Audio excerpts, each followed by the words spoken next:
Sou a professora Cleane e vou lecionar a disciplina de Geografia para o 4º ano do Colégio Emaús. Pessoal, nesta aula nós vamos estudar um pouco sobre as águas. Nós vamos estudar hidrografia.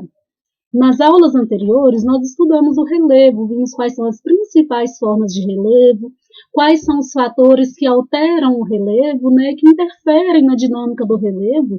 Nós vimos que o relevo ele não é estático, que ele não é parado, pessoal? Ele é dinâmico, ele está em constante processo de transformação, em constante processo de alteração.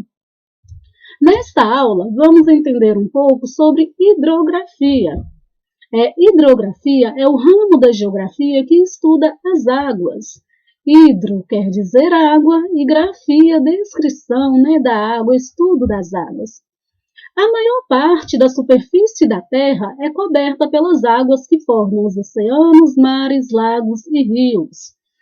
Cerca de 71% da superfície terrestre é coberta por água, pessoal. É muita água. Neste mapa aqui, ele está representando os oceanos e continentes. Este aqui é um planisfério, tá bem, gente? O planisfério é a representação da Terra em um plano, de forma que a gente consiga visualizar todos os continentes e todos os oceanos. O continente americano, o continente africano, o continente europeu, continente asiático e a Oceania. Vamos agora analisar quais são os oceanos. Tem o Oceano Pacífico, o Oceano Atlântico, Oceano Glacial Antártico, Oceano Glacial Ártico, Oceano Índico também. O Oceano Pacífico ele se repete. Observem que o território brasileiro ele tem um extenso litoral, estão vendo? E ele é banhado pelo Oceano Atlântico. Os oceanos são grandes extensões de água salgada da superfície terrestre e os continentes são grandes extensões de terras emersas, que não estão embaixo d'água. A água dos oceanos, gente, embora seja abundante, ela não é propícia ao uso para desenvolvimento das atividades humanas, exceto a navegação e a pesca, porque a água é salgada, não dá para consumir, não dá para usar na agricultura. Então, a água que o ser humano utiliza é aquela água doce, chamada água doce, porque ela está nos lagos e rios. Não é porque ela é doce, não, tá bem? É porque é uma água consumível. A parte dos oceanos que banha os continentes chama-se mar, para não ter dúvidas mais sobre o que é oceano e o que é mar. Então, o mar é aquela água dos oceanos que banham os continentes. Os lugares banhados pelo mar são chamados de litoral. Nessa imagem aqui é uma foto aérea da praia de Siribinha, em Conde, na Bahia. É uma foto de 2018. A Bahia, observem, é o estado que possui o maior litoral, é o estado que possui o litoral mais extenso do Brasil. Observem aqui que desde o Amapá até o Rio Grande do Sul, o Brasil tem litoral, mas tem estados brasileiros que não têm litoral. Tocantins, Goiás, Minas Gerais, Mato Grosso do Sul, Rondônia, Amazonas, Roraima, Acre. Estes estados não têm litoral, porque eles não têm ligação direta com o mar, tá bem? Além da grande extensão litorânea, o Brasil possui muitos rios, lagos e grandes depósitos de água no subsolo, chamados de aquíferos. Os aquíferos eles são extremamente importantes para o abastecimento de água da população. Os aquíferos são reservatórios de água que são importantes também, pessoal, para o equilíbrio entre a quantidade de água subterrânea e a água superficial do planeta. Nessa imagem aqui eu trouxe o sistema aquífero Guarani, Um aquífero gigante que ocupa uma grande parte do território brasileiro com os países Argentina, Paraguai e Uruguai. Esse aquífero ele está localizado, gente, em uma região extremamente urbanizada. O que quer dizer isso? Em uma região que tem muitas pessoas, que tem uma grande população, em uma região de muitas cidades, né? E isso acaba prejudicando o aquífero em função da poluição que é enviada, né? Da poluição que acaba infiltrando pelo solo e acaba atingindo o aquífero. Este aquífero Guabre-Guarani, ele abastece cerca de 200 cidades brasileiras que utilizam sua água para o abastecimento. Nessa imagem aqui, nós temos uma foto aérea da Lagoa do Japonês, em Pindorama do Tocantins. É uma foto de 2018. O lago ele é uma porção de água continental cercada de terra. Então, o lago nada mais é do que uma depressão. Observem aqui que o entorno é mais alto. Então, o lago é uma depressão que está preenchida por água. Um rio. Um rio é um curso corrente de água natural que segue seu curso de acordo com o relevo da região. Nós já vimos que o relevo vai interferir no curso de um rio. O rio, geralmente, nasce nas regiões mais altas e segue o seu percurso para as regiões mais baixas. Nessa imagem aqui está mostrando para a gente um percurso de um rio, desde a nascente até a sua foz. A nascente de um rio, geralmente, ela é abastecida pela água da chuva, ela é abastecida pelo derretimento de neve, pelo derretimento de geleiras também. Os rios eles apresentam características variadas de acordo com as formas do relevo nas quais as suas águas correm. A água do rio ela vai esculpindo o seu leito, né? Ela vai desgastando o solo e dando origem ao seu leito, dando origem às suas margens. Dependendo da forma do relevo, do nível do relevo, a água ela vai correr com mais velocidade, com mais força. Em formas de relevo com elevações de desníveis acentuados, as águas dos rios se deslocam com maior rapidez e com maior força. Observem aqui. Nestes locais, formam-se as cachoeiras ou as corredeiras. Já as águas que percorrem formas mais planas de relevo se deslocam de maneira mais lenta, geralmente possuem percursos sinuosos e que formam os meandros. Esses percursos sinuosos são os meandros, tá bem? Nós vimos, né, que esses meandros aqui, eles são formados pela água, pela erosão da água nas suas margens. Os rios, eles variam muito de tamanho também e podem ou não ter água o ano inteiro. O rio que tem água durante o ano todo, ele é chamado de rio perene. O rio que tem água só em período de chuva, ele é chamado de temporário.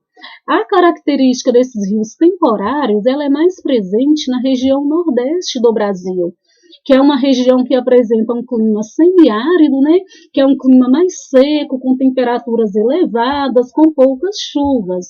Então, na região nordeste brasileira, existem muitos rios que são temporários, só se abastecem em época de chuva. Diferente do Rio São Francisco, como mostra aqui a nascente do Rio São Francisco, na Serra da Canastra, em Minas Gerais. O Rio São Francisco ele é um rio perene que tem água durante o ano todo e que passa pela região nordeste do Brasil. Nessa imagem aqui, pessoal, eu trouxe para vocês as partes de um rio, a descrição das partes de um rio. A nascente do rio Olho d'Água, no Mato Grosso do Sul. A nascente do rio, gente, é onde os rios eles começam a se formar. Começa um filete de água bem fino, que vai sendo abastecido por outros rios. É chamado de nascente ou de cabeceira. O leito do rio é o local por onde as águas fluem, é o local por onde as águas passam até chegar no seu destino. Pode ser um outro rio ou pode ser o mar. A margem é a porção de terra que fica imediatamente em cada um dos lados do leito do rio. Em geral, apresentam matas ciliares, que servem de proteção para os cursos de água. Na aula anterior, nós vimos, a importância da mata ciliar na proteção de uns rios, para evitar impactos erosivos, para evitar o assoreamento dos rios. O rio despeja suas águas no oceano ou em outro rio no local chamado foz ou desembocadura. Quando um rio encontra com outro rio e desemboca em outro rio, é a foz deste rio ou a desembocadura. O rio afluente é aquele que despeja suas águas em outro rio, que é chamado de principal. No caso, esse aqui é um rio afluente e este aqui é o rio principal. O assoreamento é o acúmulo de sedimentos no leito de um rio, como o depósito de terra, areia, argila e detritos, como nós também já estudamos. Matas ciliares, vegetações localizadas ao longo das margens dos rios, córregos, lagos e represas. Nessa imagem aqui, fica mais claro mostrar quais são as partes de um rio. Observem aqui a nascente, em uma região mais alta, o rio vai escavando seu leito em direção à região mais baixa. Tem o rio principal, que vai receber recarga de outros rios, que são afluentes e subafluentes. O afluente ele está conectado diretamente no rio principal. O subafluente está conectado no rio que é o afluente. A nascente ela é abastecida com água da chuva, com água de derretimento de neves ou até mesmo pelo derretimento de geleiras. Onde o rio desemboca, é a foz ou desembocadura. O conjunto de rios cria uma rede de drenagem que, quando banha uma rede ou região, forma uma bacia hidrográfica. A rede de drenagem, pessoal, são todos estes rios que abastecem uma determinada região. E essa rede de drenagem forma uma bacia hidrográfica, uma bacia de águas. Nessa imagem aqui, está trazendo para a gente a representação do que é uma bacia hidrográfica. Observem que existem vários cursos de água nessa bacia hidrográfica e que ela é delimitada por um divisor de água. O divisor de água literalmente divide a água, separa o escoamento de água para um lado e o escoamento de água para o outro lado. Na bacia hidrográfica também está trazendo para a gente o curso superior de um rio, o curso médio de um rio e o curso inferior. É no curso superior que é mais próximo à nascente, onde a velocidade da água é maior. No curso médio, a velocidade da água começa a diminuir. Vai haver o transporte do material que foi desgastado aqui no curso superior.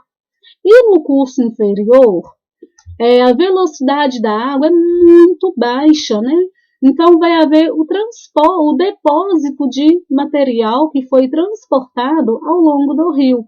É o processo de sedimentação. As variações no relevo são importantes na formação dos rios, por influência no aproveitamento econômico destes. Os rios que nascem em planaltos ou áreas montanhosas favorecem a construção de hidrelétricas. Já os rios de planície favorecem a navegação.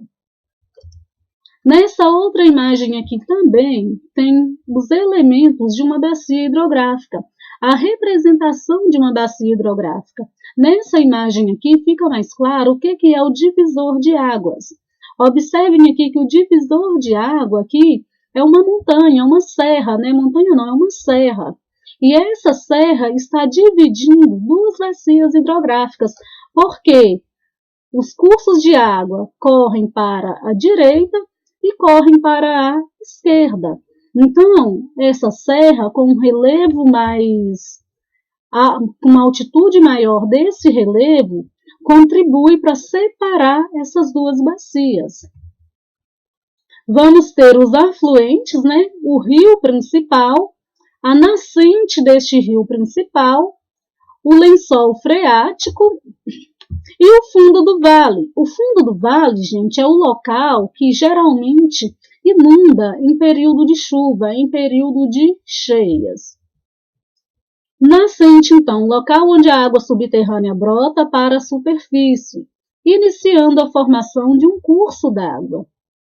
Os afluentes são águas que vêm de diversas fontes, geralmente de chuvas, pequenos rios, e despejam suas águas em um rio maior.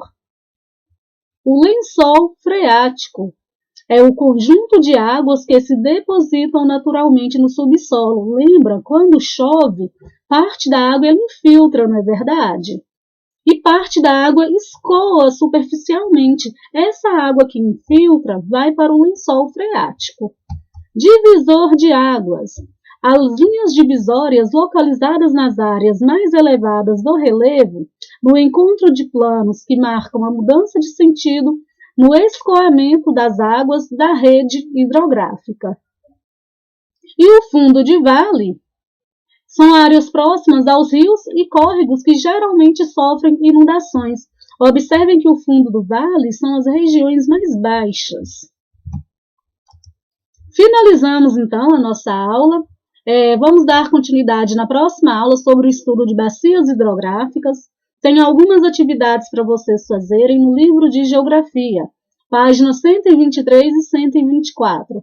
Na página 124, fazer só até o número 4, tá? Porque tem um exercício sobre cartografia, mas antes nós vamos estudar as bacias hidrográficas do Brasil. Tem também estas atividades complementares. Copiem no caderno as perguntas, tá bem? Nesse número 4 aqui, pessoal, está falando o seguinte. Elabore uma tabela de 2 colunas, indicando as partes de um rio, nascente, leito, afluente, margem e foz e suas características. Dessa maneira aqui. Partes de um rio e características, nascente e as características dessa parte do rio. Bom, copiar as perguntas, né, e fazer com bastante atenção. Bons estudos para vocês, até a próxima aula e lembrem-se, juntos no caminho certo.